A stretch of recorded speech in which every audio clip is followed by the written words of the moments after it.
Hello world, I am Curtis Simpson, and this is Jectives Typography News number 30.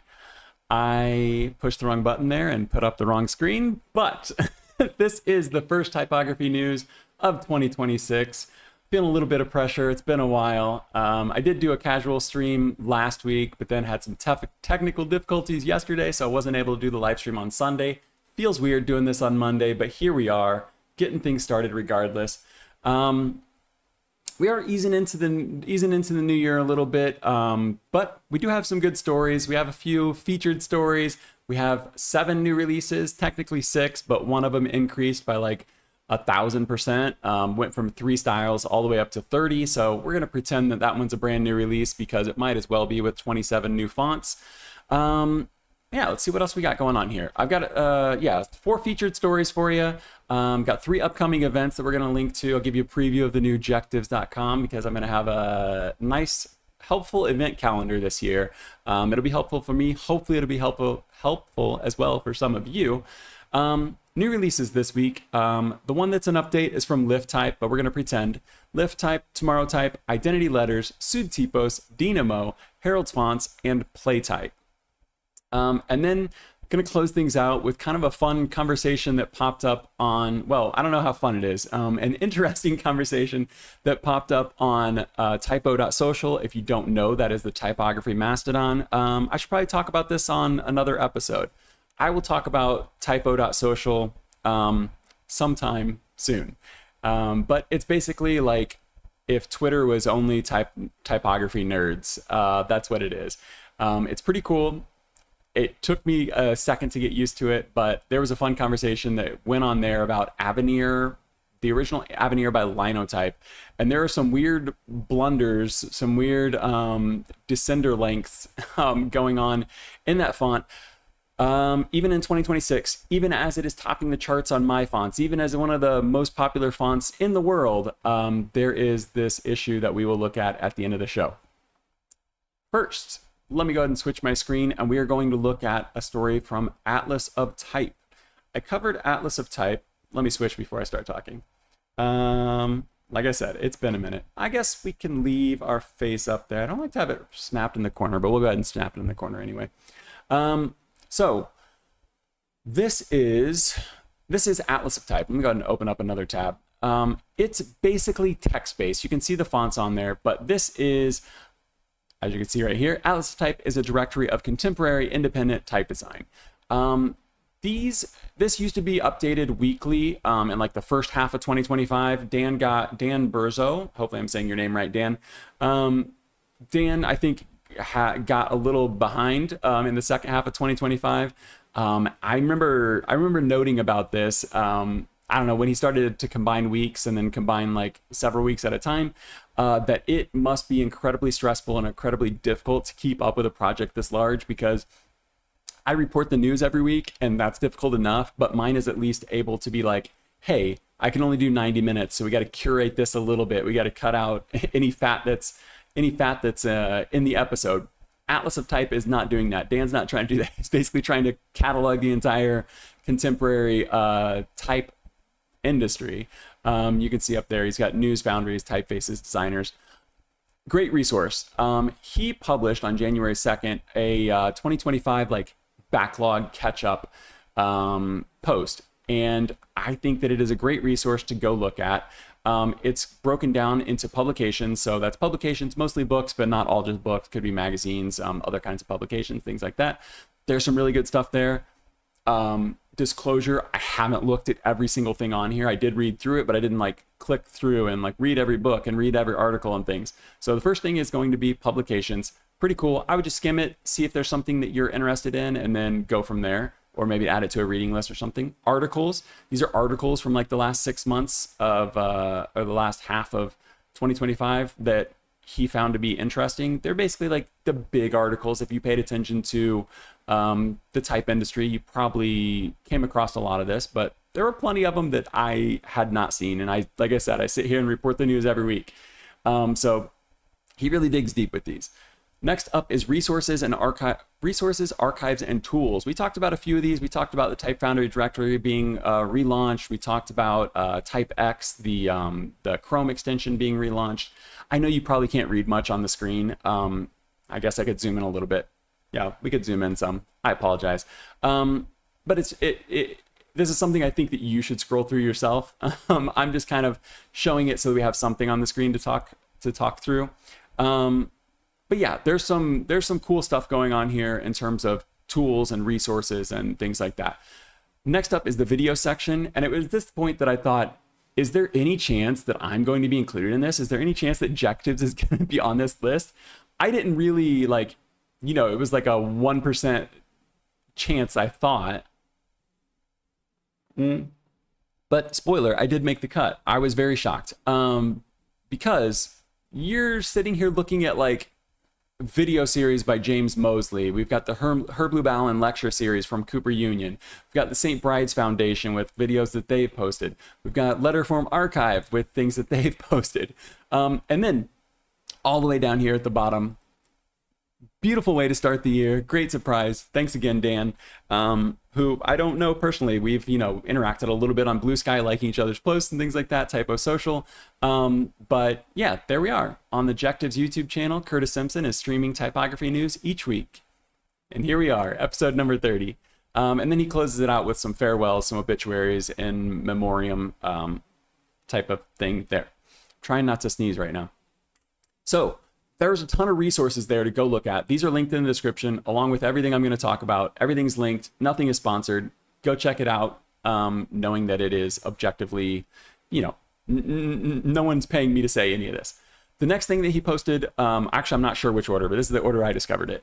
The next thing that I noticed from Atlas of Type is that he updated the Foundries founded in 2025. So this is really cool. For me, this is great because I go through and check all of these out, sign up for their newsletters, check out what I might have missed. Most of these I did catch, but there were some, like I said, that I just didn't come across. So if you're looking for some new Foundries, these all launched in 2025. You might recognize some of the type designers and things like that, because it's not like every one of these Foundries is like brand new type designer, just graduated school or anything like that. But these are brand new Foundries. So I think I would go check out as many as you have time to check out.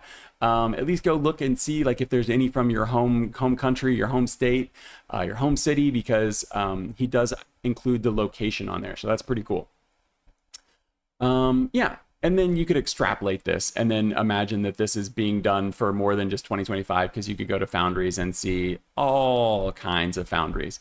But let's move on, because I have a lot of stuff I want to talk about. Just wanted to give you an update that Atlas of Type is updated again. It's been about 6 months, but maybe 5 months, but it's back. And I'm fingers crossed that Dan has found a way to make this sustainable in 2026, because I can only imagine the burnout of trying to keep a project this large alive, unless you were, full-time salaried. And I don't know that that's the case with this project here. So let's go ahead and move on. Next up, I have 3 smaller stories, but still interesting nonetheless, and a fun way to start 2026. I accidentally closed that. Let me try to open it again. The first one is from Simple Bits. This is Dan Cederholm's Type Foundry. Let me see. Yep. I talked about this in the casual stream, but we are, Evie, I see you. We are going to read this later in the year, but he has a book, 20 bits.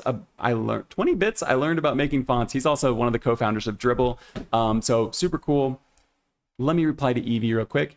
Evie says, will you be streaming on Mondays instead of Sundays? No, Evie, I don't think so. I mean, it's not impossible that I could stream on Mondays if people for some reason prefer that. I don't think there's much difference, but I just had a problem with my internet yesterday.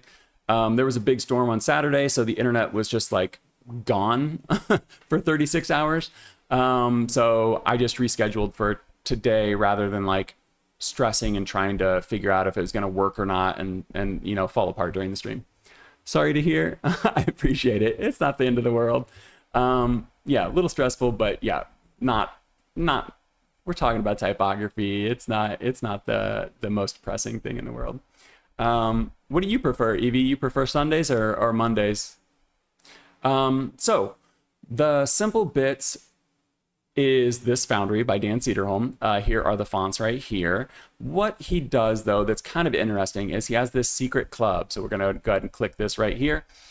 The secret club, previously, you got all these perks right here, where you get like fonts, membership discounts, secret meeting where you can go like video. There's like a monthly like video conferencing call or something. They have a private Slack channel. You get to see the pre-releases and updates. So you get the people that were in this secret club, they get to actually play around with the pre-release fonts before they got released to people like me who reported on them. You know, I could subscribe to this, I guess. And then bonus extras. The thing that changed with this one is that first one where it says all the fonts. And what that means is you pay the $60 per year and you get all of the fonts. Previously, the way that it worked was a lot like DJR's. I don't know if anybody's familiar with his font of the month, but like you would get the new fonts each month or as they released or whatever. I'm not sure that Simple Bits comes out every month, but you would get the new fonts as they released and you'd get all those other perks and stuff for $60 a year. Now you subscribe, the day that you subscribe, you get to download every font that's on this website right here. You get to download every font that Simple Bits has put out. You get to download every font that comes out for the next year. You get all of the updates for free. You get all those exclusives still. But even when you unsubscribe, if you decide to unsubscribe the next year, because you pay for 1 year in advance, you can't pay like $5 a month. It's just $60 for the year. Even if you unsubscribe, you still get to use all of these fonts forever. You can use them for personal. You can use them commercial. I pulled up the license here because I've talked about this before, but Simple Bits has one of the best licenses in the industry, and it is appropriately very simple. You purchase it. If you have under 20 employees, you get the standard license. Let's see if we can make this a little bit bigger. If you purchase the standard license under 20 employees, you can use it for personal and commercial, up to 3 computers. You can use this on multiple websites with unlimited page views. Love to see it. You can use it on one app. If you need it on a second app, you just buy another license. They're like $24, but if you're subscribed, then if you're a member, then you'd get like 40% off that, which would bring it down to like $14.40. Very affordable if you needed to do that. The only rules are don't distribute the font. You can modify it for your own use, but don't redistribute that once you modify it. And these last two are just silly ones, like use it at your own risk and then wash your hands. But yeah, I think that that's a pretty cool update because previously, you would get the new fonts that Dan was putting out and you would get the discounts on goods and stuff like that. We can look at some of those. You would get the discounts, 25% off any of the stuff in his store. Basically, he makes the fonts and then makes the merch, and it's this very synergistic thing that's pretty fun. But now you get access to the entire backlog, the entire catalog. So I think that's a great value. If you were going to buy, 2 fonts, or you're going to pick up a shirt and a font, then you might as well just do the year and get all the fonts.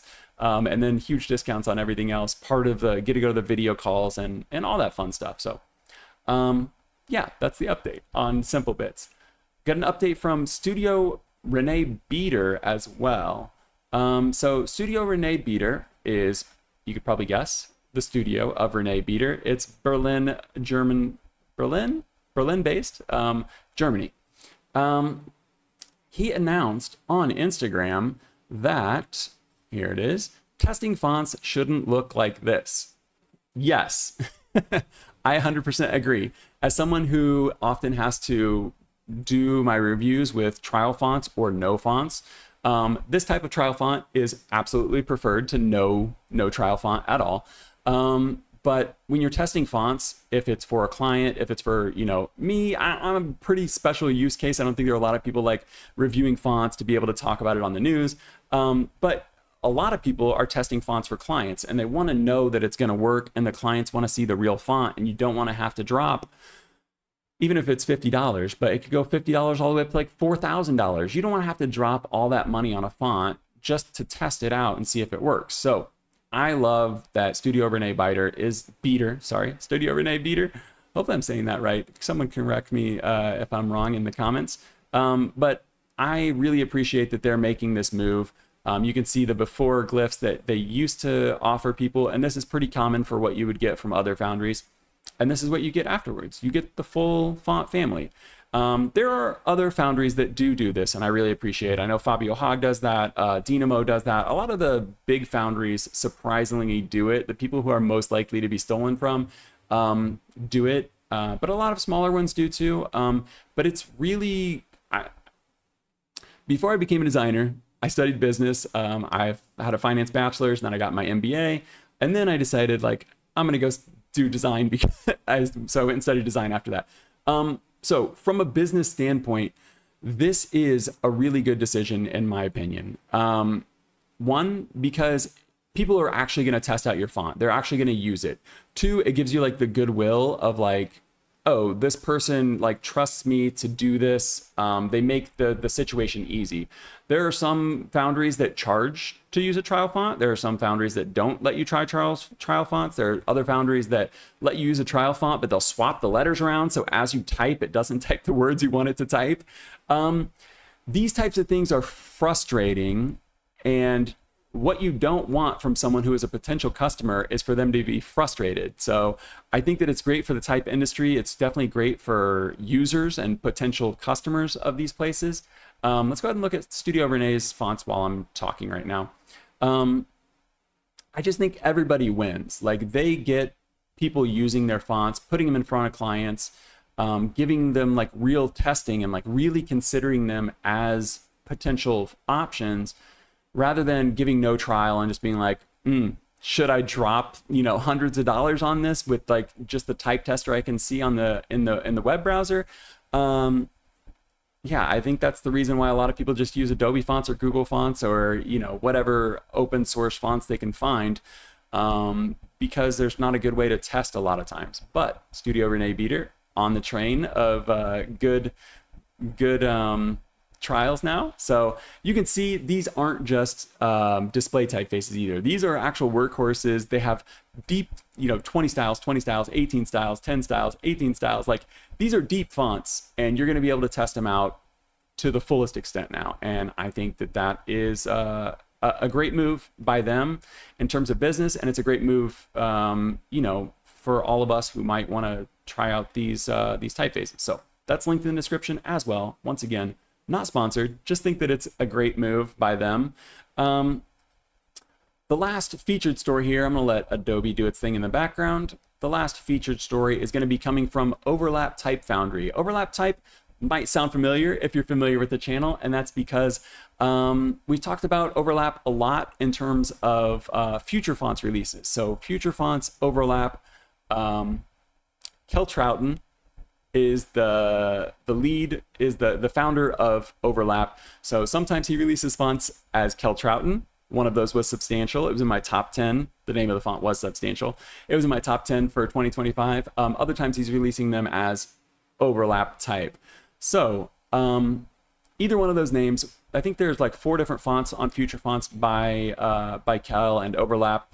But they've announced that they are starting to have their fonts available on Adobe fonts. So I'm just clicking through a few of these announcements right here. But now that Adobe's loaded in the background, we can go ahead and check this out. It is a select amount, and this foundry has only existed since 2023. So you're looking at essentially 2 or 2.5 years of typefaces. But there are 6 different typefaces on here. They're all, well, I won't say all, they're mostly display typefaces. I think the Oaks could probably pass as a bit of a workhorse. But it's just nice to see more foundries being added to Adobe fonts, especially if you already have access to it. But especially some of these smaller foundries, some of these more independent foundries that are putting out really solid work like Kel does with Overlap Type.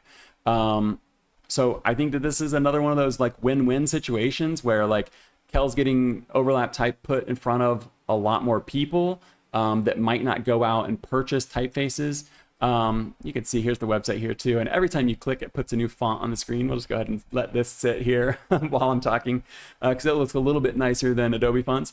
So I think this is a good move for Kel in terms of getting the stuff out in front of more people. You do get paid if you do get paid by Adobe fonts. I know it's an investigation I'm looking into this year about how it all works, but Foundries do earn a significant amount of money, and most of them seem to be very pleased with their partnerships. So I think it's a good move in terms of like earning money for him, getting in front of more eyeballs. It's a good move for Adobe because they get more, they get more fonts to potentially sell their services. But mostly it's good for us. It's good for the designers, the people that have access to Adobe fonts, which you can get access to for like $5 a month if you subscribe for just InCopy. I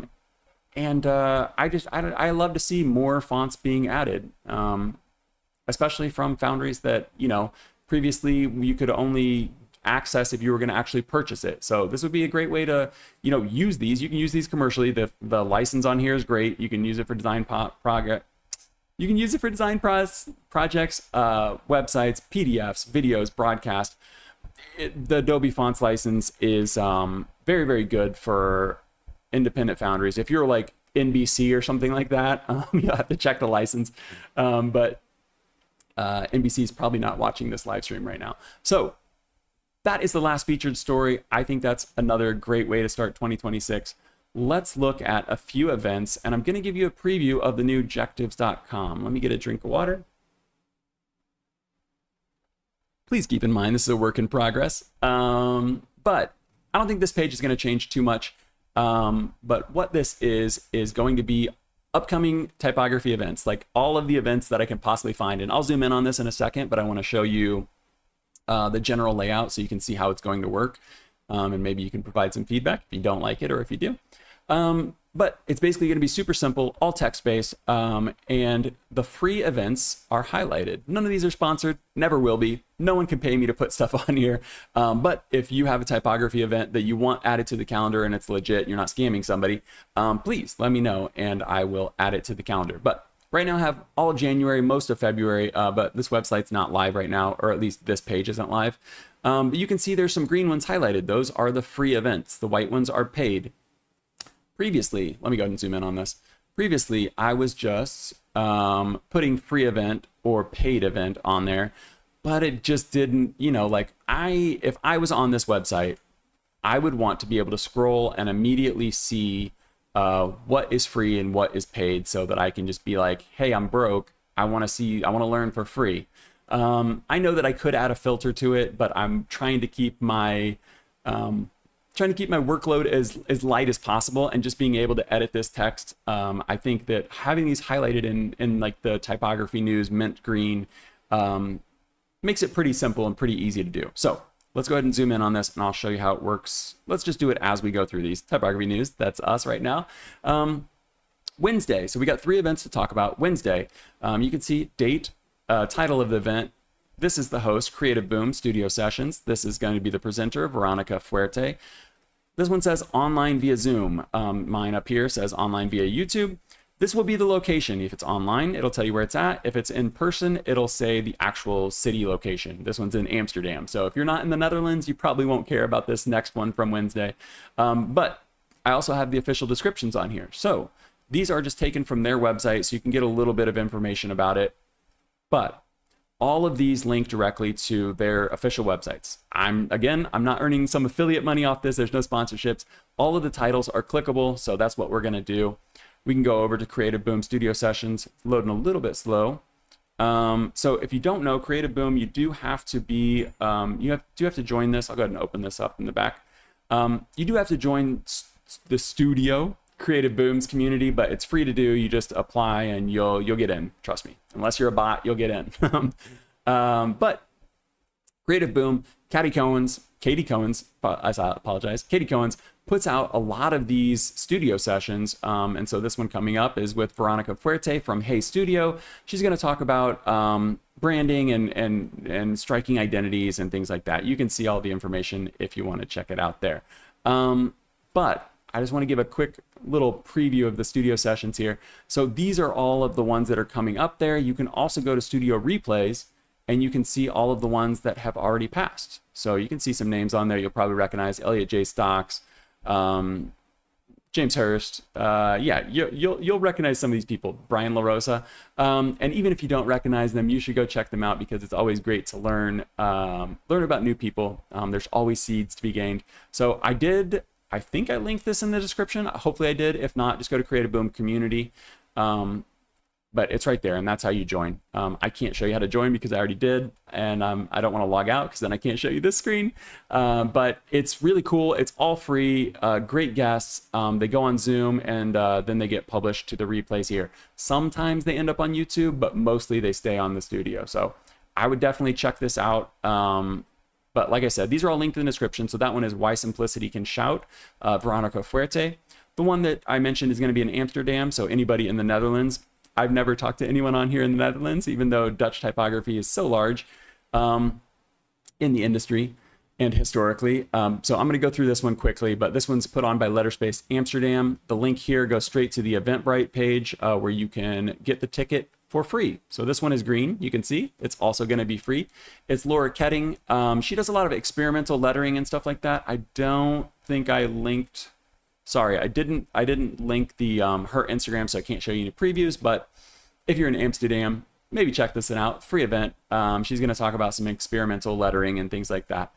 And then last is a paid event. This one's coming from Letterform Archive by Melinda Beck. She's going to be putting on a course, 2-weekend course, or maybe it's a workshop, 2-weekend workshop, lettering for logos and titles. I'll go ahead and click on this one. It's going to take us to Letterform Archive.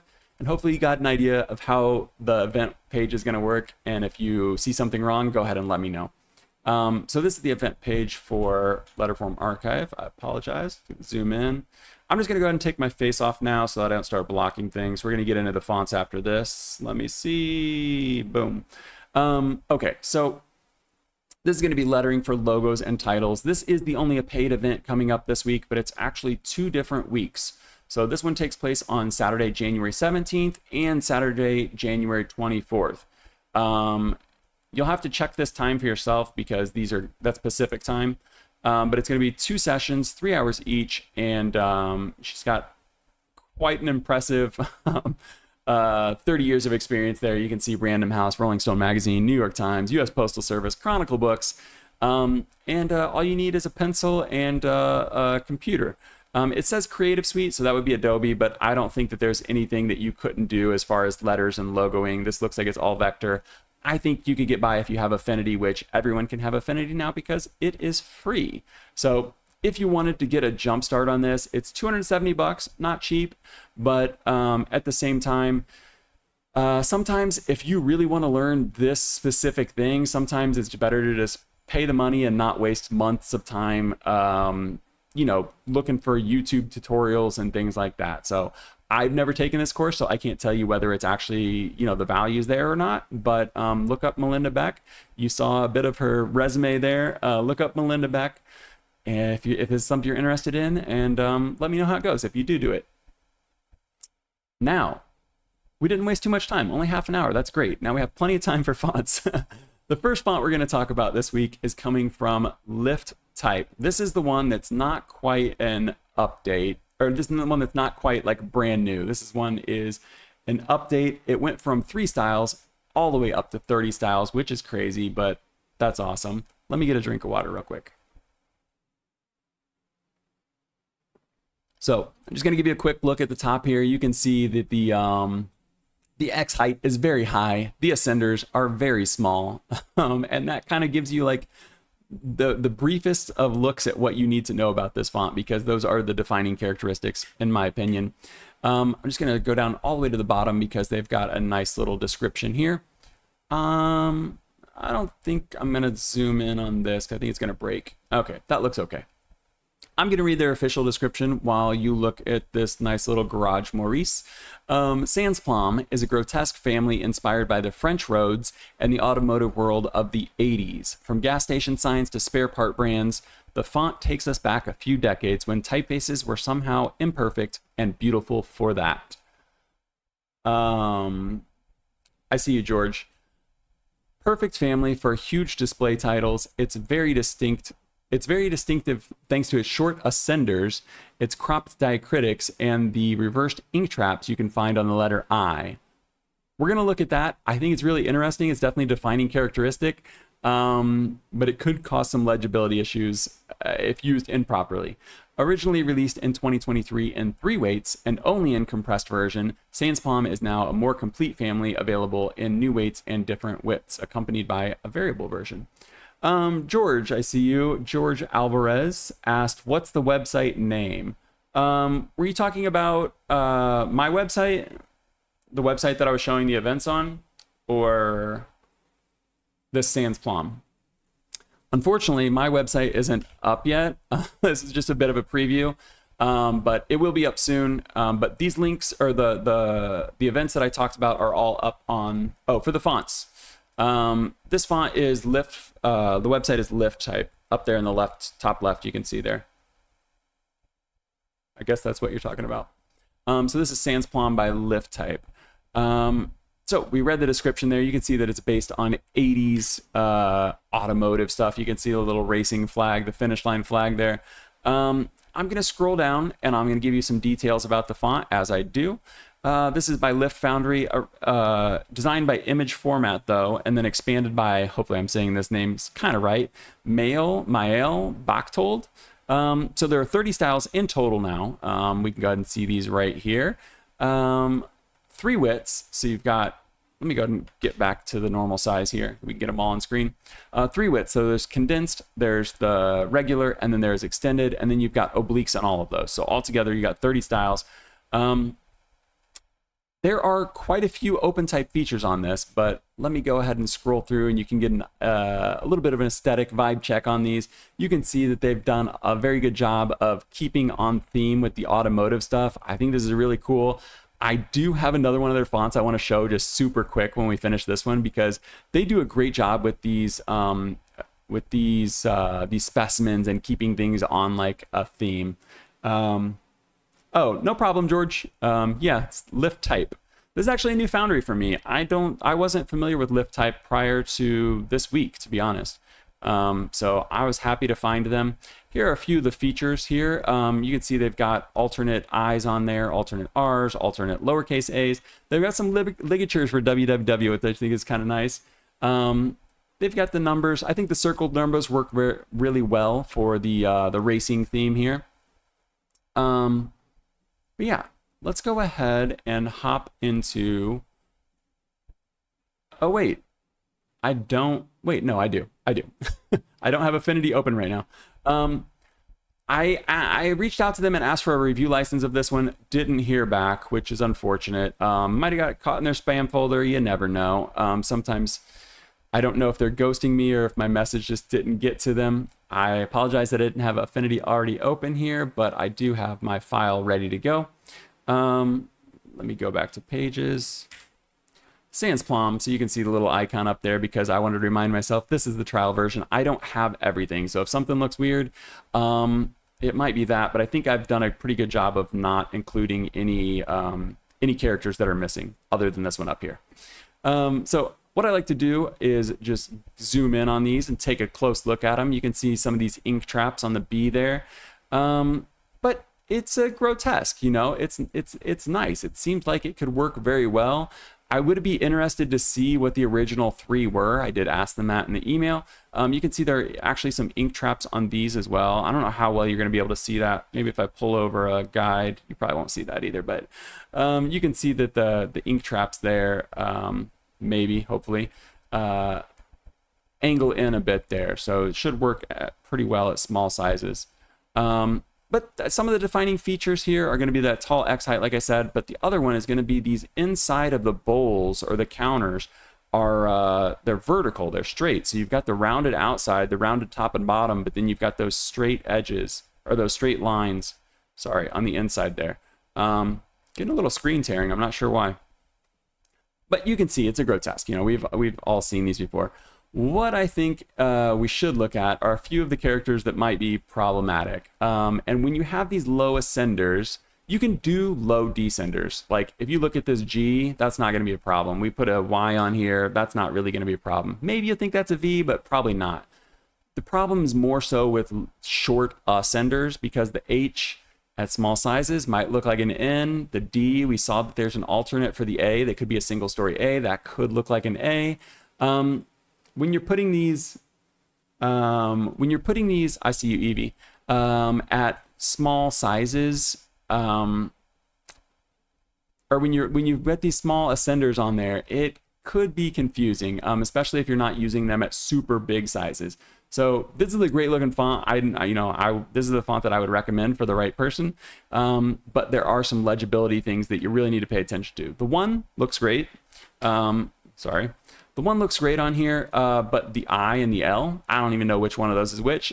The lowercase I, though, it has this little, they're calling it a reverse ink trap. I've never seen something like that. But I did want to pull up this model car, if it hopefully pulls up. This is what it reminds me of, which would fit perfect with this theme. It reminds me of, these connected little model car pieces. And I don't know if that was intentional or not, but that's really, really what it reminds me of. So that little thing there, it's cute, it's cool. It reminds me of like model cars, but at small sizes. I think the L, the capital I, and the lowercase I could get mixed up with that kind of stuff. Same with the OE and the C. They're very the counters are very closed on that. Evie asked, curious, what font did you use for your branding? I used a few different fonts. So this top one up here where it says Jectives, that is Bayo Sans. That's by Letterer. This one's from, oh gosh, this might be from the 90s or something. I really like this one because it was, go look up Bayo Wolf and Bayo Sans. They were doing crazy postscript things where like the printers would print out like at random, and it was really cool. I really like the history of it, and so that's why I chose that one for that. This upcoming typography right here, this is Silvertype. That one's by Canada Type, and it's difficult to use because the X height is pretty low, and then the ascenders are pretty long. So at small sizes, you just can't use it. On my website that's currently up, I am using it, and it's not that legible. So right now I'm using Roboto for this stuff. Like if you look at the thumbnail, I use Roboto for that because I can make it super condensed and fit more in the headlines. I'm using Roboto as kind of a placeholder right now to kind of see what I need that font to do. I don't think I'll use it forever, but I really like these two, and they're both Dutch, in origins. Bayo Sans by, two designers from the Netherlands. And then Silvertype was originally a Dutch typeface during like the arts and crafts movement, but Canada Type did a revival of it, and I really love that typeface. I particularly love, let me go ahead and go to my these Typography News thumbnails. Maybe I could pull it up here better. The thumbnail typeface, sorry guys, we're getting way off track. The Typography News thumbnails, if I can pull one up here. This is a small caps version, and I love this small caps. It's just, it's not meant to be this big. It's meant to be like the size of an X height of like a lowercase letter, but I love how wild those cupped capitals, small caps look. So that's mainly how I plan to use it, is use the small caps in bold, and then, use Roboto. I don't use Bayo Sans too much, but I do love that font, so I'm going to keep it for the logo. I'm not going to cut it out, and then I'll find some fun places to use it because I really like the story with that one. But yeah, those are my three fonts that I use for my brand. Getting back to Sans Plomb. Let me give you some details on this. Like we said, the 30 styles, it is variable, so I don't have the variable version, but here's like the lightest all the way up to the darkest and most extended. So it can go from condensed light all the way up to extended black. So you can imagine just the interpolation that goes from everything in between that. I think you could do some really cool animations, particularly with the variable version of this, because there is a variable font. The glyph count's not humongous, but it's solid, 437 glyphs. Not sure on the features. We saw a few of them on the website. You can purchase this from the Foundry. It's not on Adobe fonts, but Lift Type does have a lot of typefaces on Adobe fonts, so maybe someday this will be on there. And then I guess we could check out the pricing on this real quick before we move on. Let's see, where were we? Here we go. Evie, you're very welcome. Happy to share. So you can get the free trial on this one. It's going to have limited characters, like I said, but let's go ahead and go to buy, and we'll see how this one looks. And then I gotta show you the extra typeface. I almost forgot. I'm so glad I just remembered. So the license and stuff on here is pretty great. Put in your name, put in your information. We always pick the smallest number of employees, 1 employee, pick the full family. We want it on desktop. And it is $500. I know that's pricey, but that comes with print, web, and social. So that's only going to give you 5,000 monthly page views. I don't think anybody's passing that much on the web. If you are, then I think you can afford to do the unlimited license for 1,000. But if you're doing less than 5,000 page views, I think the thing that might catch some people is that you have to have under 5,000 followers on social media. I don't know that they're going to go, I mean, they could check that probably pretty easy. But yeah, I think that this is simple, even if it's not the most, it's not the cheapest thing. I do think that it's simple, and I like that. So they've got the basic license that includes your main 3. The unlimited license, it's just going to give you, unlimited web, unlimited social media. Third parties can use it, video, TV, cinema. Put it on products, put it in an app, like just use it everywhere except the logo. So they popped out the logo. Don't love that, but it's okay. The thing that I found most interesting about this for Type, which, like I said, this is a new Foundry for me, so these are interesting, is nonprofits going to get 50% off, students get 80% off, and if you're a student, you can use this font commercially and you can continue to use it after graduation. Typically with student stuff, you can't do that. So I think that's great. If you're a student, Type would definitely be worth checking out. You get an 80% discount on this. You're paying €100 or 100 euros, sorry, for a 500 euro font. That's a really great deal. And you can continue using it. I don't know, if you were close to graduation, maybe go gobble up all these for 80% off before you go. The things that I found super interesting, though, are these 2 right here. Let's see how much we can zoom in without breaking it. Political use and religious. I found this really interesting because I'm thinking forward to, like, when I make fonts, I'm going to release them for free, I think. But because I don't see how I could earn money off of making fonts and also report the news objectively. So, but the 2 things I don't want is for my fonts to be used for politics or religion. So I think it's really interesting that they require you to, like, email them to get approval to use this for politics or religion. Probably they're going to pick, like, their approved religions and approved politics, and that's fine for them. But for me, I would just want to do none. But this is the first time I've ever seen that, where there's like, hey, if you're going to use this for religious stuff or politics, you have to, like, tell us what you're going to use it for. So I found that interesting. I found the typeface really nice. There are, if you used it improperly, there are a few legibility concerns maybe. But in general, it's, especially in this italic, man, this just feels like a race car, doesn't it? Like the big race car wheels on there with those O's.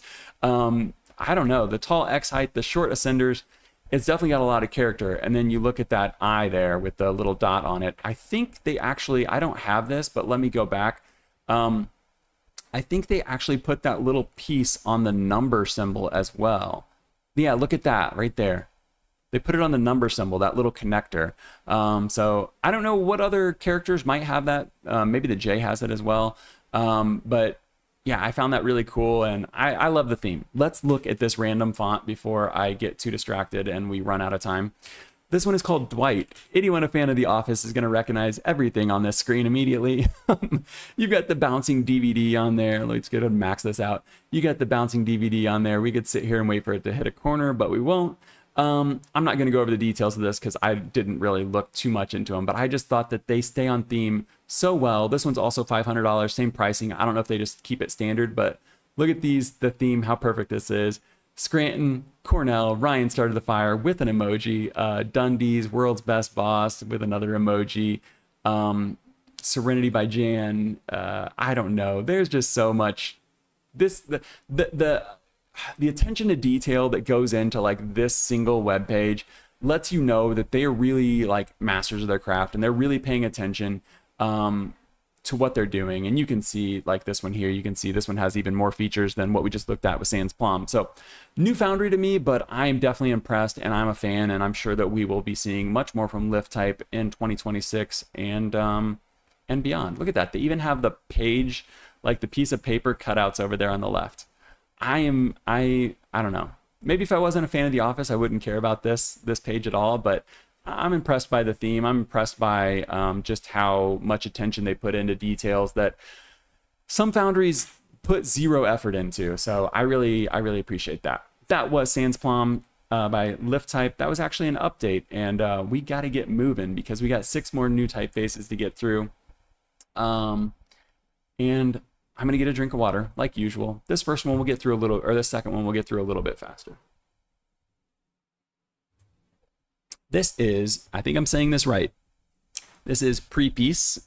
There are 2 different fonts here. They are saying is the same typeface. So this is being released by Tomorrow Type. I get confused because there's Tomorrow Type and there's Type Today, and they're the same, but they have different market. They'd have different stores. So I think Tomorrow Type is kind of like experimental, and then Today Type, which is technically the same business, is a little more a little more standard. But so we've got Prepis, and there's Prepis Ustav and Prepis Skoropis. As you can tell, these are Cyrillic, and I don't speak Russian. I don't speak any Slavic languages, so pronouncing these is a little bit of a trouble for me. But this is by Luboslav Boyanov. This was a graduation project from Type Media, the program at Royal Academy of Arts in The Hague. Like I said, Netherlands, great for typography. I'm going to go ahead and pull up, let me see. I'm going to pull up an example of these manuscripts real quick so we can get an idea of what's going on. The names Ustav and Skoropis are 2 different scripts, handwriting styles of in Slavic history, Cyrillic lettering. From my understanding, Ustav could be considered closest to like black letter, where it was very slow, very decorative. They didn't, abbreviate anything. It was used on these manuscripts, and you can see giant page, very little text. It's very spaced out. It's very deliberate. It was probably incredibly time consuming to do these types of pages and manuscripts. Skoropis, on the other hand, is more like cursive. You can see, I know this is probably going to be super pixelated, but you can see how quick that is, how economical that is, how efficient that is. It's a little, it's nowhere near as polished as Ustav on the left and Skoropis on the right. But these are both, historical Slavic Cyrillic handwritten styles. Okay. Luboslav Boyanov, he created updated versions of this. I'm going to go ahead and read the description for you real quick, and then I'll show you. I do have review license for this one, so we'll hop into that right after this. Prepis is Luboslav Boyanov's graduation project from the Type Media program at Royal Academy Arts in The Hague. Inspired by medieval Cyrillic manuscripts, the typefaces reinterpret the traditional Ustav and Skoropis styles. Scripts that, much like blackletter, have in recent years been co-opted by nationalists and far-right groups. With its playful contemporary forms, Prepis seeks to counter these negative associations and present Ustav in a fresh, optimistic light by reshaping its visual tone. The project aims to restore historical richness of these scripts and reopen them to new positive cultural contexts. I think that is a great mission. Sorry, had to get a drink of water. I think that's a great mission. I tried to do some research. I didn't find any historical, I guess I could put my face back on because we're not really looking at anything too much here. I tried to find some record to like confirm that this is happening, and I wasn't able to. Does that mean that it's not happening? No, but it's entirely possible that all of that is happening in Cyrillic or Russian, and I don't speak Russian. I don't read Cyrillic, so it's entirely possible that that just hasn't made it to English or Latin languages, and that's why I didn't find anything. But I didn't find anything about it being co-opted by nationalists or right wing. But we will presume that it has been. You can see the historical context there. Let's pull this up in Affinity. I am only going to look at these briefly because I don't know there's going to be a lot of use cases for these for most people, but I do think they can plant a bit of a seed Everybody knows that I'm a fan of that because I was not familiar with these in terms of these scripts even existing. You know, I think most people watching this channel probably know that Blackletter existed, you know, and then multiple different scripts of Blackletter existed. But I was not familiar with like the Cyrillic, how would you even say that? The Cyrillic versions, I guess, or like whatever was happening in Cyrillic at that time. Gosh, I wish I could think of the word. But there was Ustav, Polo Ustav, I think I'm saying that right. Polo Ustav, and then Skoropis were kind of like the way that it transitioned. So he's got two of them here. I think it'd be really cool to see these at other weights. So to see like Skoropis made bigger and then, you know, Ustav made lighter and really develop the family. I don't think that they don't feel like the same font to me. Like if we look at this and then we go down and we look at Ustav, like these feel like two different fonts to me. They don't, I mean, obviously they would be two different fonts regardless, but they feel like two different typefaces to me. Really unique character. Like look at that M, that's crazy. The P's and R's like go up above the cap line. You look at the lowercase x and it goes below the baseline. There's some really interesting, fun, funky stuff going on here. And I'm not, like I said, I'm not familiar with these scripts, so I'm not sure like how accurate these are to the originals. Maybe these are complete wild interpretations, but they look pretty cool. And I think that it is a nice little introduction to something that I was not previously familiar with. I don't think you'd really combine these together. You know, I think the initial, let me take my face off. I think the initial thought was like, hey, we could combine these two together, you know, make one the headline, one the body. Obviously, Ustav is way too bold to be anything other than the headline, but it doesn't seem like it would work that well.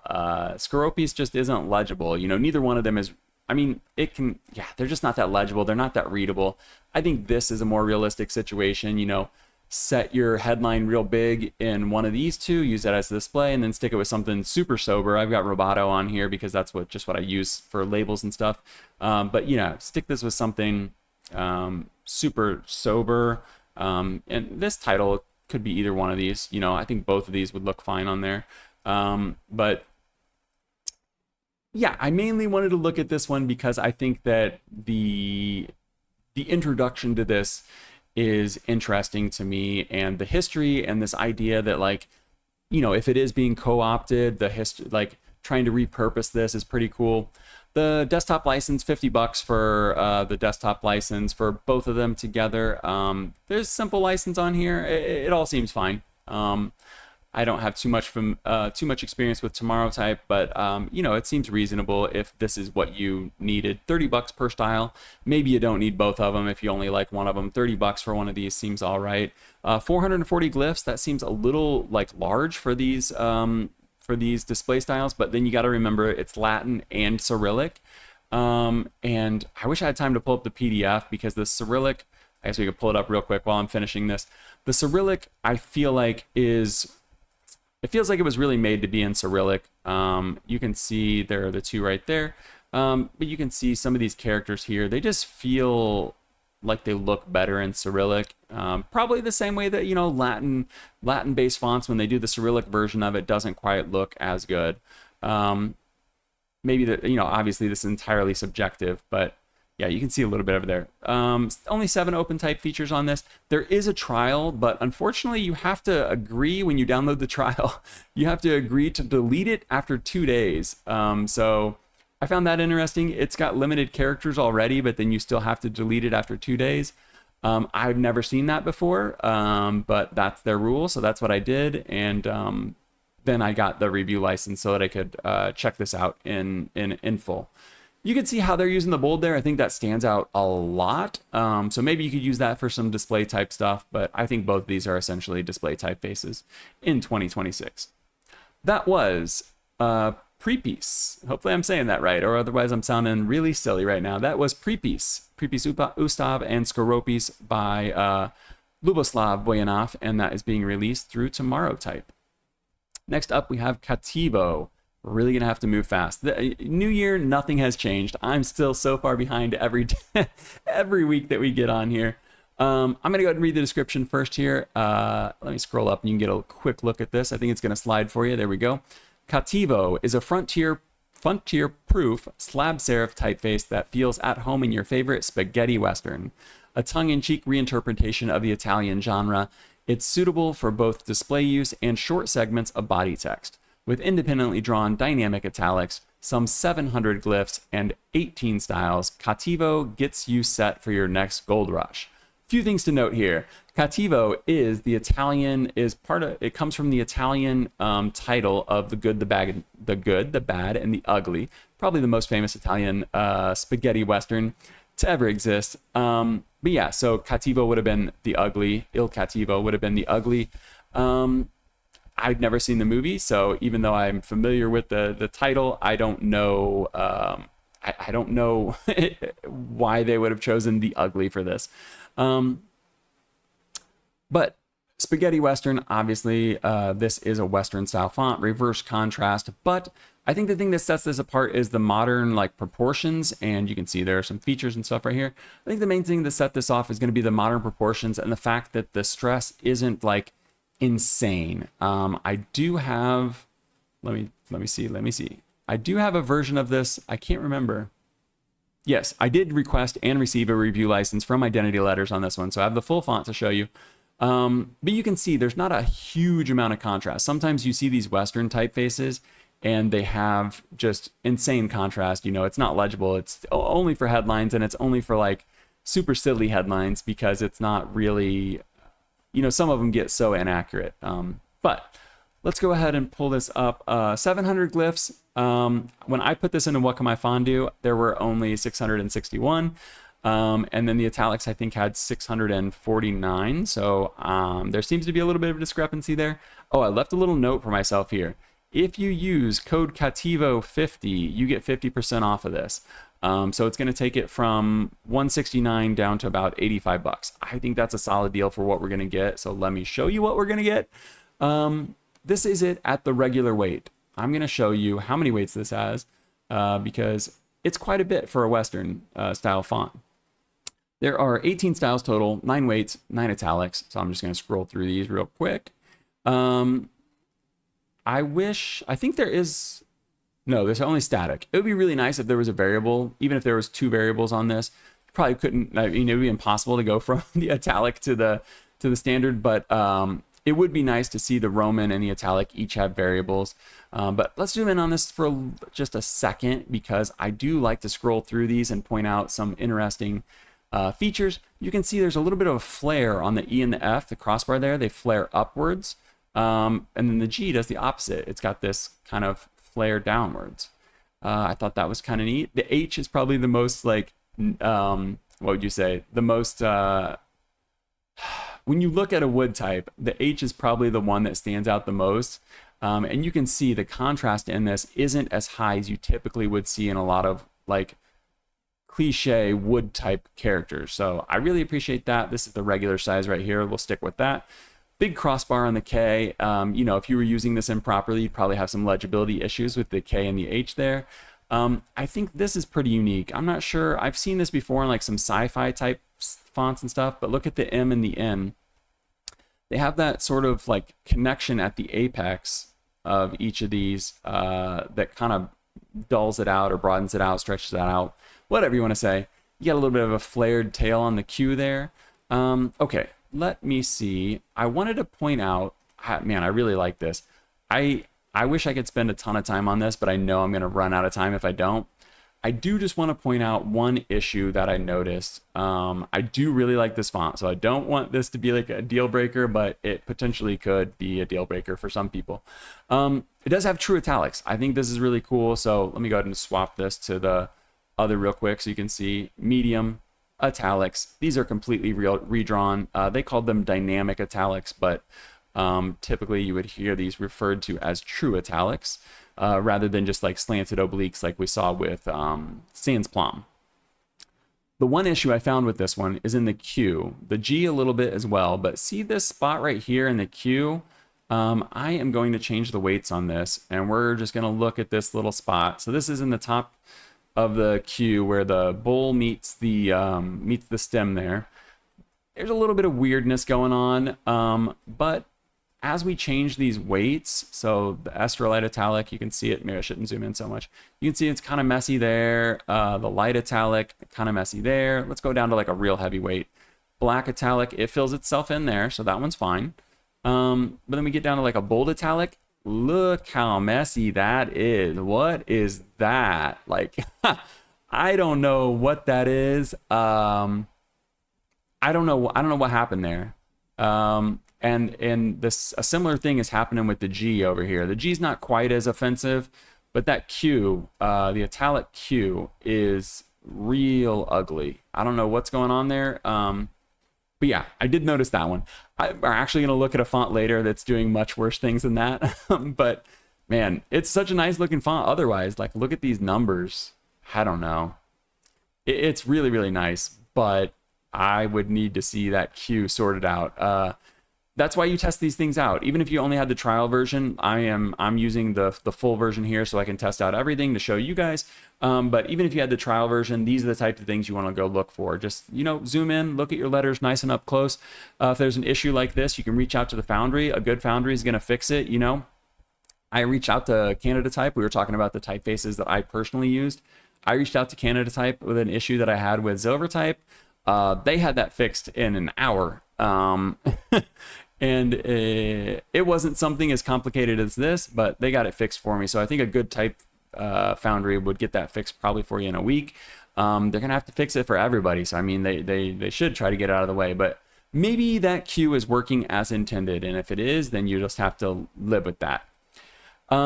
Otherwise, I think that it looks pretty great, and I think that it works. I think that it does what they intend it to do. Looks great in headlines. Really fun. It's not like your typical cliche woodcut like we see with the super high contrast, and that helps it work in a little bit of body. So I'm gonna make this just a little bit smaller so you can get a better idea of what body copy would look like. But I think it's working really well in these lines of text. There's not really anything super heavy. There's no real light spots, dark spots. You know, there's a few because it is a reverse contrast. Even though the contrast isn't super high, you can see on the O, the top and the bottom are heavier than the left and the right. That's what a reverse contrast is going to be. So you're going to get those kind of funky spots, but I think you could write, you know, you could put signs in this. You could put a little bit of, you could put captions in this, you know, depending on the size that it was printed. But I think you could get away with quite a bit in stretching this one. My only concern would be that weird Q. You know, when you're printing at small sizes, you won't notice, but if you're using this at big sizes, that would look very strange. That's the italic version there. What happened? How do we, oh, we ended up putting that in italic on accident. Let me go ahead and put this back into black.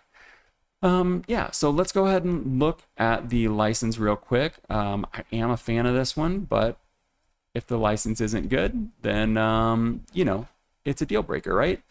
Fortunately for us, the license on this one is fine. I don't love the duration for the websites, so you do have to pick like duration for the website, 1 year, 3 year, 5 year, perpetual.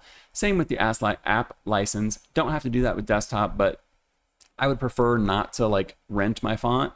But some Foundries do that. You take it or leave it. But the full font family right now, 18 styles for $169. But you use that discount code Cattivo 50, and you're going to get 50% off, which takes it down to 85 bucks. At 85 bucks, I think there are still fonts that you can find cheaper than this. But I think you're going to be pretty hard pressed to find a wood type reverse contrast historical inspired font with true italics that you're going to be able to get at, you know, at this price. I think that this is, if you need a spaghetti western font, if you need something inspired by the good, the bad, and the ugly, I think this might be the one. And if you wanted to pair it with something super crazy, like if you really wanted a real wild wood type, you could always use this for the body copy or the captions or the subtitles and stuff. But you can see how they're using it here. It looks great. Just get that Q fixed, please. Next up, we have Olin by Sudtipos. Man, I apologize, guys. We're going to have to burn through these super fast, like 5 minutes each, because I really want to talk about the Avenir story at the end. So I'm probably just going to point these out on Instagram for Sudtipos. This is Olin. I'm going to go ahead and read this description up here. It says, Olin, a new typeface by Daphne Calligrapher. That would be Daphne Martinez.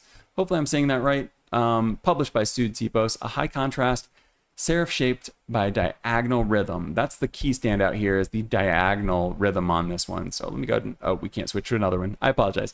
Diagonal rhythm, smooth, precise, and warm, designed for editorial use. Olin shines in magazine headlines, restaurant and bar identities, and cultural projects where character and clarity go hand in hand. 5 weights, 5 matching italics, so you're going to have 10 total styles. This one does come in a variable version.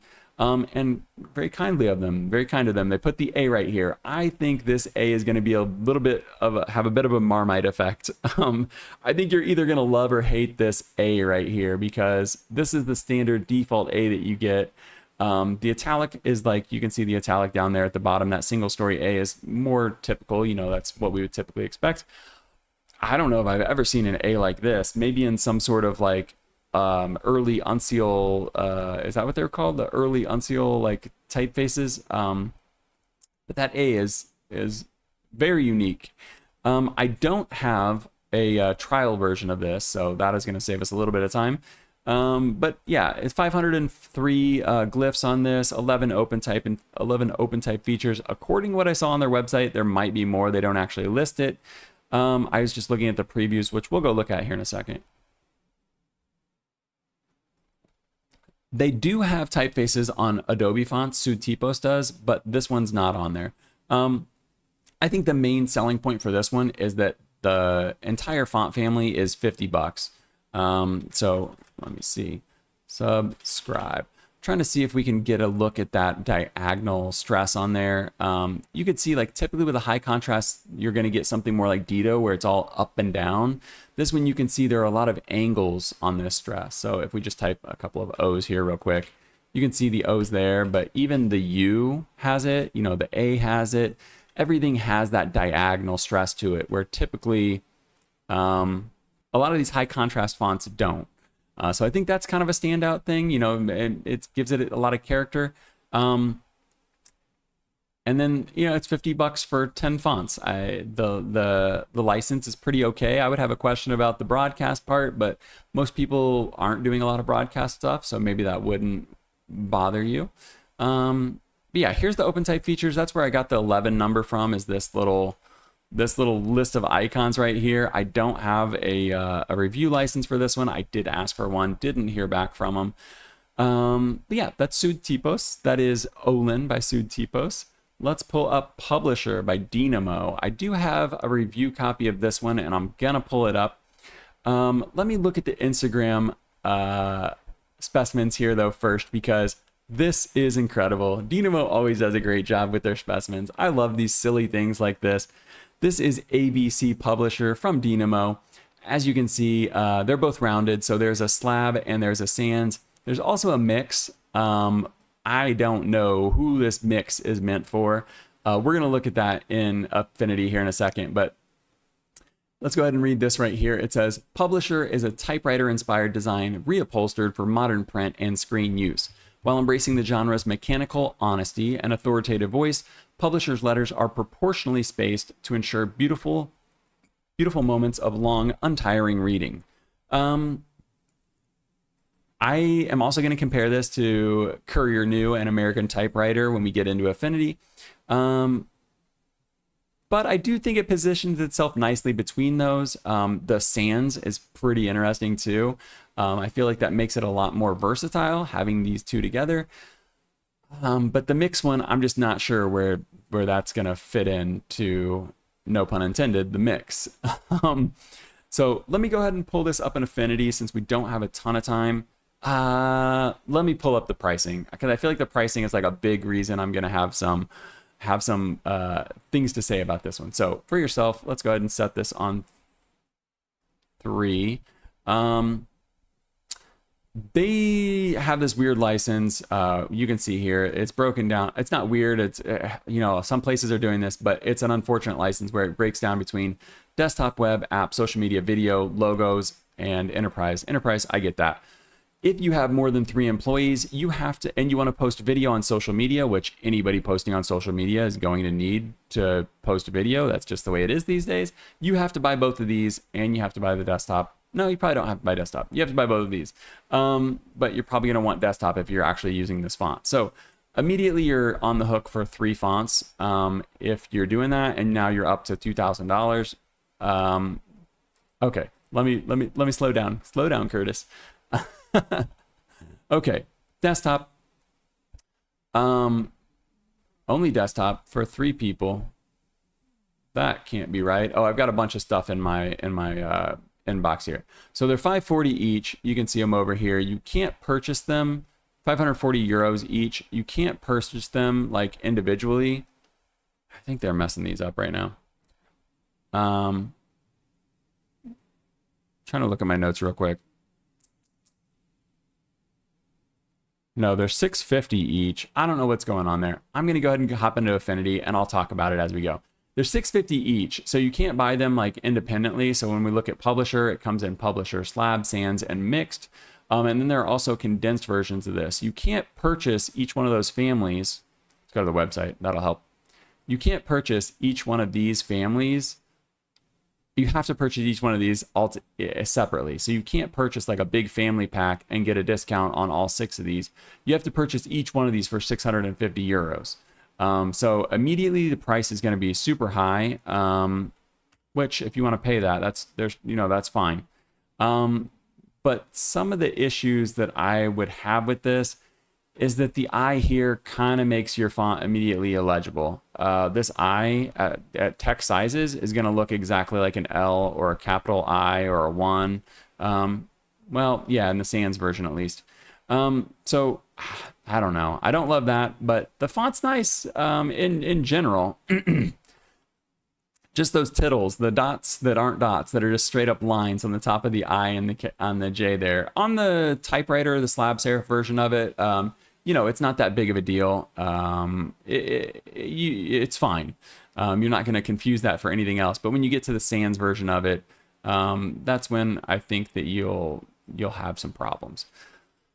Unfortunately, we don't have time to go through tons of stuff. I did want to point out that the sans version, the slab version, they are different. Like, they're different designs. They're the same, they share all the same DNA, but if you overlay them on top of each other, they are not just like, it's not just like a sans with slabs thrown on top of it. So that's great, because it means they put, they paid attention to the details and stuff. I'm losing my voice. Hopefully I can make it through the rest of this. I don't know who publisher mixed is for, though. It's literally a mix of sans. Let me get rid of this. It's literally a mix of sans and slab, and I don't know what the occasion would ever be for that. I guess if you wanted to have like headlines that were just like really wonky, but I don't know. I don't know who this is for or why you would use it. Mixed actually is just a mix of these two. So you can see like the P is just this P, the U is just the top P, U. But they're just mixing them up between the two. Let's see if it does. Oh, that's kind of cool though. Look, so it does alternate it. I mean, in terms of technology, in terms of OpenType, I like that. So it's mixing them every other one. So that's kind of cool. Still don't know who this would be for, but that aspect of it is pretty cool. It's not random. It's built in. I can appreciate that. But yeah, let's compare these because you'd probably be thinking Courier, Courier New, Courier Recast, American Typewriter. Those are the two that immediately stand out to me for typewriter fonts. How does it fit with those? It kind of fits in the middle. It's not like Courier where it's monotype. It's not like American Typewriter where it's got these big cupped serifs on it. It's kind of doing its own thing. It's kind of in the middle. It's proportional, but yeah, I don't know. If you were kind of like not in love with either Courier or American Typewriter and you didn't know of any alternatives, I could see this being useful if you wanted to shell out the cash. I think it looks fine at small sizes. This is obviously just placeholder filler text, but you don't really see any dark spots. You don't really see anything wrong with it. So if you had the budget for this and you needed an alternative for one of these two fonts, I could see it being useful for that.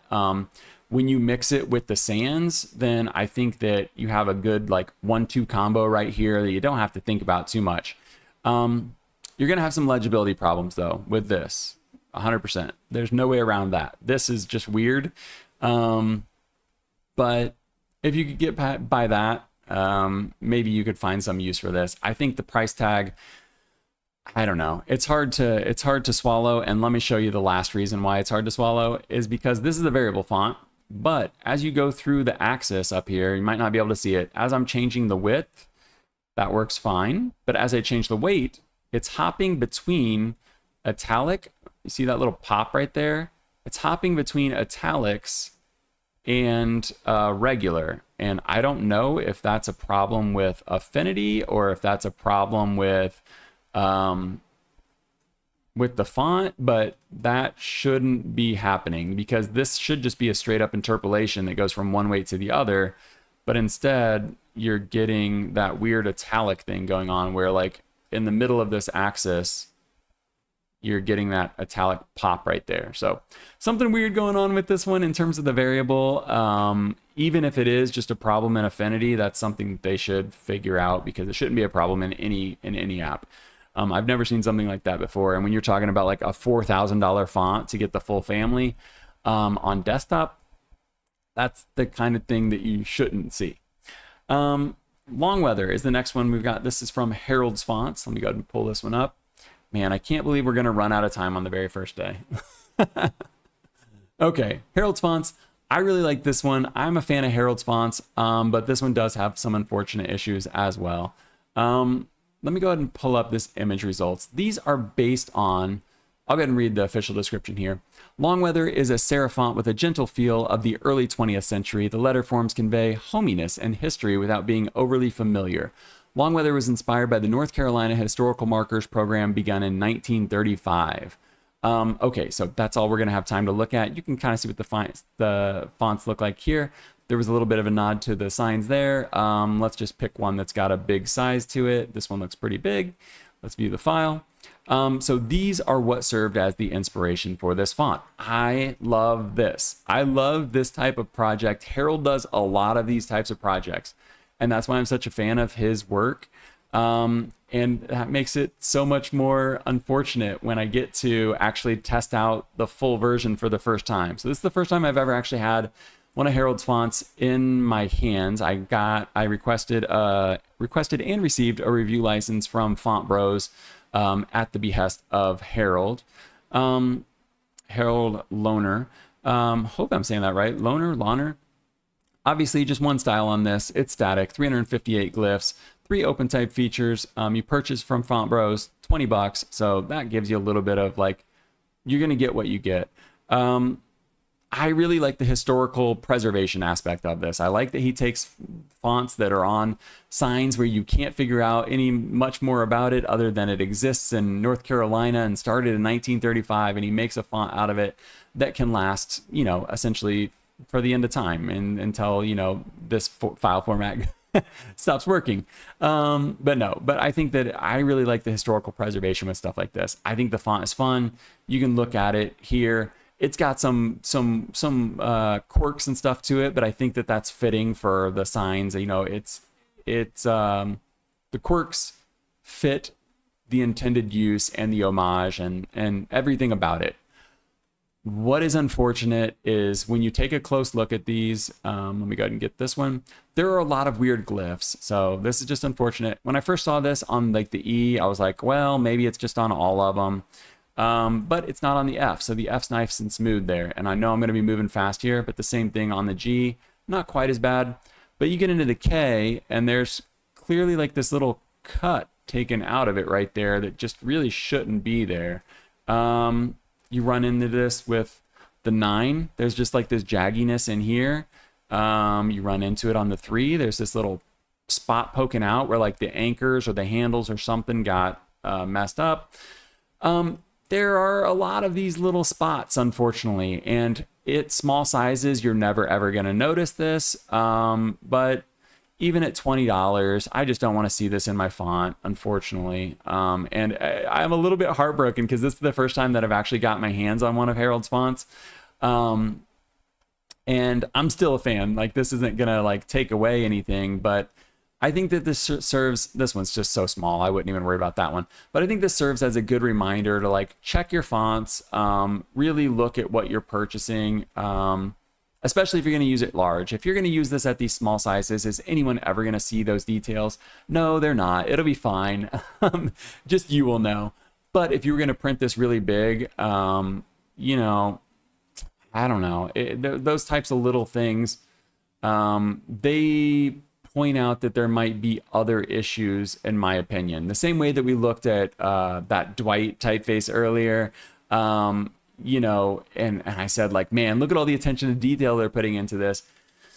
That lack of detail points out to me, like, man, there might be some other problems with this font that I'm just not noticing right now, and it'd make me very hesitant to use it. I know it's only $20, but it's still $20. You can see there's a little bit of spacing issue here as well. So I don't know. I'm still a fan of Harold's. I'm still a fan of Harold's fonts, but I would be a little bit more hesitant, unfortunately, to blanket recommend these after seeing some of those unfortunate oversights. But yeah, so $20 if you're going to use it at small sizes and stuff like this. I think that it's still completely usable. If you were going to use it on a sign like this, you know, I don't think that those things would ever be a problem. But if you were going to use this and you wanted to look at all the details and nerd out over them, you'd probably be disappointed looking at it up close. The last new typeface we're going to look at today, and I only want to spend like 3 minutes on this because I really need to look at this Avenir thing, is Playtype, from Playtype. This is AAA. You can see what it is here. It's a pretty chamfered, boxy typeface. Let's go ahead and read the description on Instagram real quick while they play their little animation. This says, a contemporary interpretation of chamfered letter forms drawn from the 19th century American wood type specimens. We can look at those in a second. The angled corner style first appeared in Gothic letter forms in the 1830s, introduced by William Leavenworth as Gothic No. 2. The same characteristics were also applied to Egyptian styles, which were referred to as Grecian. Nowadays, they're commonly seen on lettering of college football varsity jackets. So you can see the animation there. Hopefully you get an idea of what this is. I want to scroll all the way down to the bottom here. I apologize. We're going to cut some of this short. But you can see some of the inspiration here. And I always love when Foundries do this, when they include the inspiration, the original specimens and things like that. So let's hop into Affinity. We could take a quick look at these letters, but I think we've probably got an idea of what they are from the website and from Instagram. Just a little bit of a mock-up I made, or a little bit of a, I don't know, a little bit of a headline type thing here to see how they would look. I think they work really well in headline. The spacing is nice. I didn't have to kern this or anything. These are three threes stacked on top of each other. But what it reminded me of when I took a close look at it, because you've got these curves inside of the letters, but they're chamfered on the outside. So you've got these nice curves, and with the boxy nature of it, it really reminded me of microgramma or Euro style. So this is Euro style down here.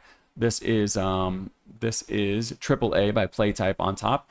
And I think this is a use case that I could get behind. Like if you wanted to replace microgramma or Euro style instead of using it for like your sci-fi stuff, you wanted something a little bit different, a little bit more, I don't know, industrial maybe.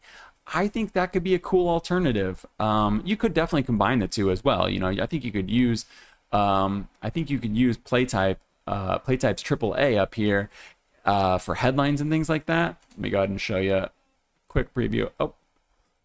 Oh yeah, they've got these real weird. So you could do like headlines with the Playtype, and then use Euro style for body copy and stuff like that, or some smaller details. I think it would be pretty fun for that.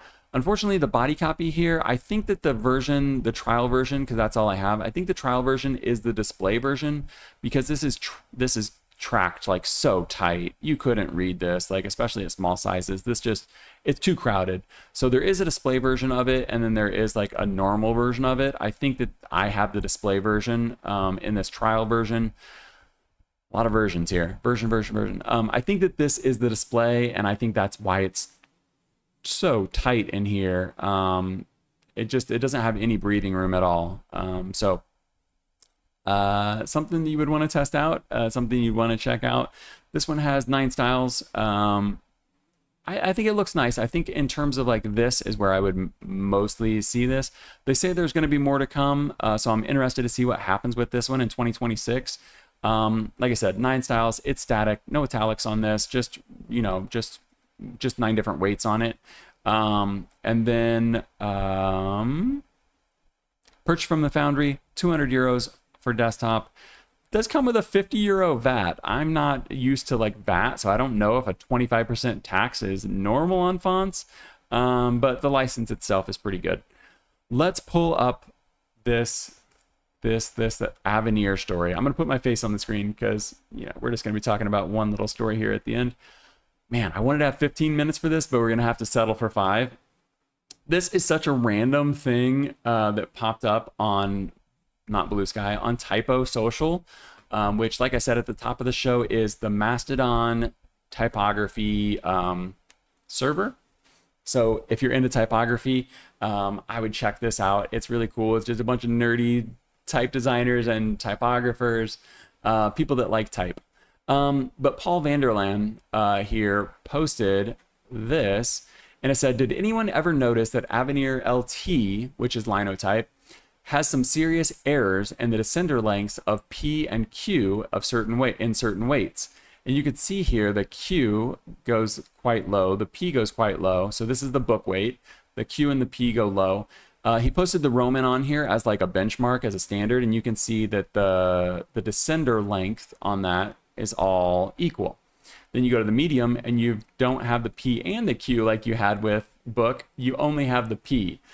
There was a big conversation about this. I wish that I had more time to go through this. One thing I'll note is that Florian Hardwig, editor-in-chief at Fonts in Use right now, he posted that in Avenir New, they did fix this, but the original specimens, or the original, what is he calling this? The original illustrations for these, you can see this tiny little line here, and that was where you were supposed to break the glyph to do...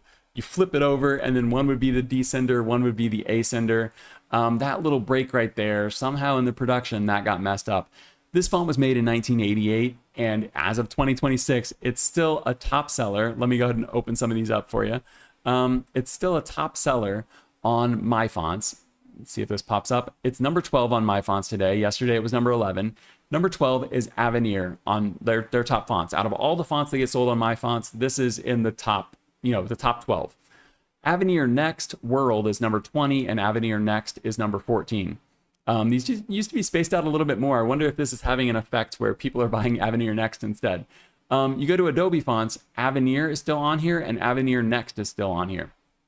Obviously, they're both still on here. But what I want to point this out is if you have the option, if you have access to Adobe fonts, use Avenir Next, because these problems are fixed. Let me go ahead and pull these up. So as any good journalist would do, I went ahead and confirmed these myself. You can see I've done the same 3 weights here. I actually checked all of them to make sure to see if there were other weights and that also had this problem. Only these 2 have the problem. The book weight, 45, and then the medium weight, 65. Interesting note here, the reason that these are all like very close in weight, even though they're 45, 55, 65, is because Adrian Fruediger designed these to be used in dark mode or light mode. So like in print, in order to be able to print white text on a black background, you would use like 65 medium, and then if you were doing black text on white, you would use 55 Roman. So like these incremental changes were so that you could do light mode and dark mode. Off topic, but I thought it was interesting. So these also extend into the italic. So you still have that same problem where the P is going below the baseline in the medium, and then the P and the Q are both going below the baseline in book. Here are all 3 of them. I forgot his name already. Florian Hardwig noted that these were all the same glyph. You just chop off that part. They actually aren't. So the B, the D, the P, and the Q, they all look identical, but they're not. So I've got them in different colors here, and let me go ahead and show you real quick. Let's just delete this. So the P here, you can easily take this. Let me dupe this. You can take this, put it at 50%, rotate. Let's go ahead and flip this one. Flip it horizontal. Stick it on the D, and do they perfectly match? Yes, they do. So the P, the B, and the D are just mirror images. You take that same one, you rotate it 180 degrees, and you try to fit it over the P, and you actually have a different cut on the P. So this is the real P. This is the Roman. So this is the one that should be correct. It actually has a little bit of a higher cut where the bull meets the stem on both the top and the bottom. The Q does not. The Q is lower, but you can see where they're getting that descender on here that's too long. So that's how short it's supposed to be. That's how long it actually is. And when you go down to these heavier weights, or not heavier weights, when you go down to book, you can see that that's exactly what it was. So I've got the D here in red. You flip it over and it perfectly matches the P, like 100%. So it matches the cuts, it matches the descender. You can flip this, no problem. And it's going to match the Q as well. So interesting problem there. And the conversation is pretty interesting. I did link it in the description. But let me go ahead and show you Avenir next real quick so you can see that this actually isn't a problem anymore. Let's go ahead and make this.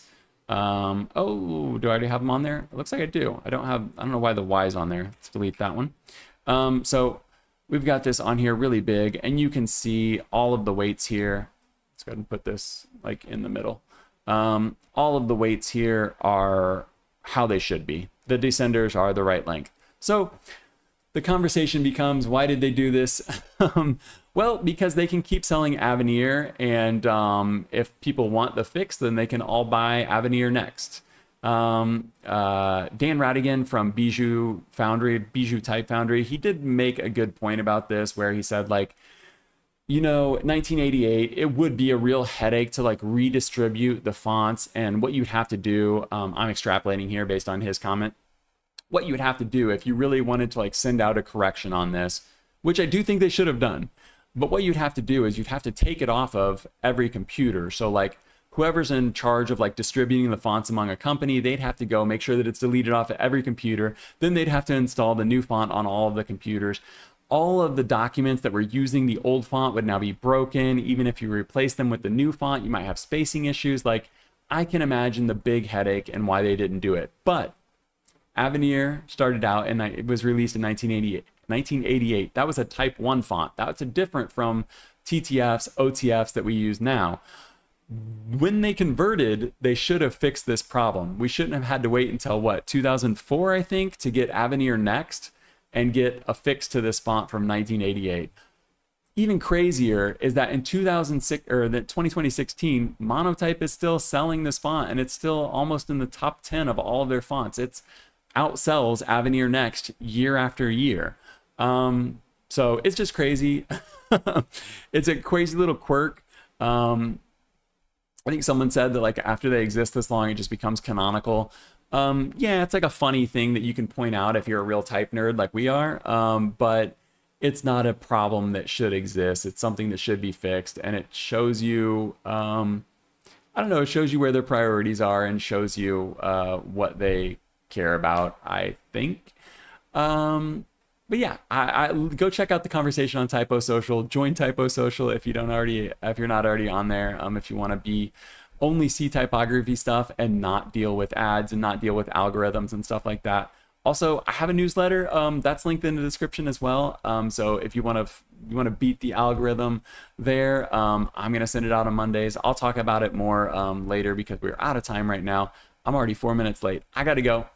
But yeah, thank you for watching. I apologize. We're still running out of time. We're on episode 30 and I'm still just not making the cut. We'll do better next week. Evie, thanks for hanging out. George, nice to meet you. Nice to see you around. I will see everyone next week. Be back on Sunday like normal for episode number 31. So thanks for watching. See you next week. Bye.